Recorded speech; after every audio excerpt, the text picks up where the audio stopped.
हाँ तो प्रिय भक्तजनों, आज मैं आपके लिए एक कहानी सुनाता हूँ।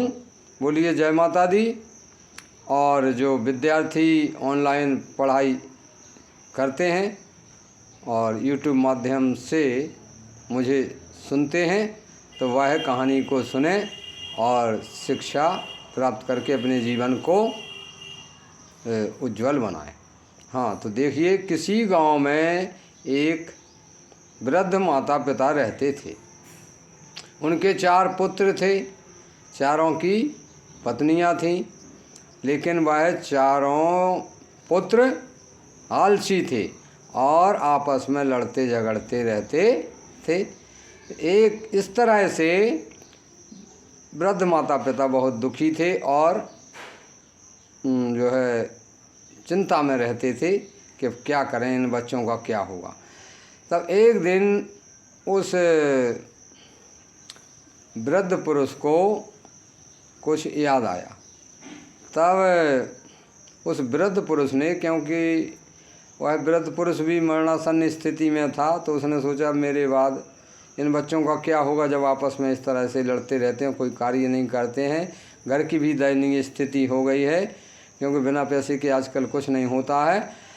तब जो है उस वृद्ध पिता ने उन चारों पुत्रों को अपने पास बुलाया। बोले, पुत्रों बेटो इधर आओ मेरे पास। बोले जी पिताजी। चारों पास में पहुंच जाते हैं, वो कहते हैं बताइए पिताजी क्या आज्ञा है। तब उन पुत्रों से एक एक करके पिता ने कहा कि आप एक लकड़ी लाओ।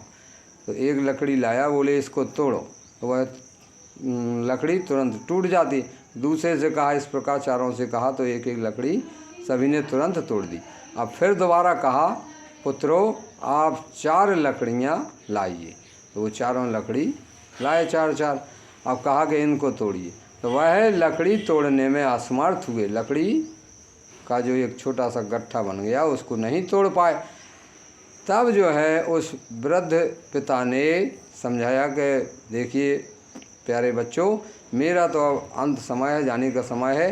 यदि आप इसी तरह लड़ते झगड़ते रहे तो दूसरे लोग भी आपका मज़ा लेंगे, हंसी उड़ाएंगे और आपको परेशान करेंगे और आपको हर प्रकार से नुकसान भी पहुंचा सकते हैं। इसलिए आप यदि मिलजुल करके रहेंगे, जैसे 4 लकड़ी का गट्ठा आपने नहीं तोड़ पाया, एक लकड़ी को तोड़ दिया, तो इसी प्रकार उनसे कहा कि आप मिलजुल करके रहेंगे तो कोई आपको किसी प्रकार से क्षति नहीं पहुंचा सकता है।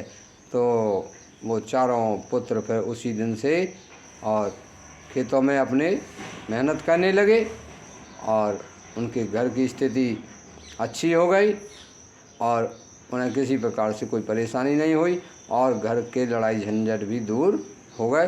तो इस प्रकार से इसलिए कहा है, अस्माभिः मिलित्वा सहित्वा चा वसितव्यम।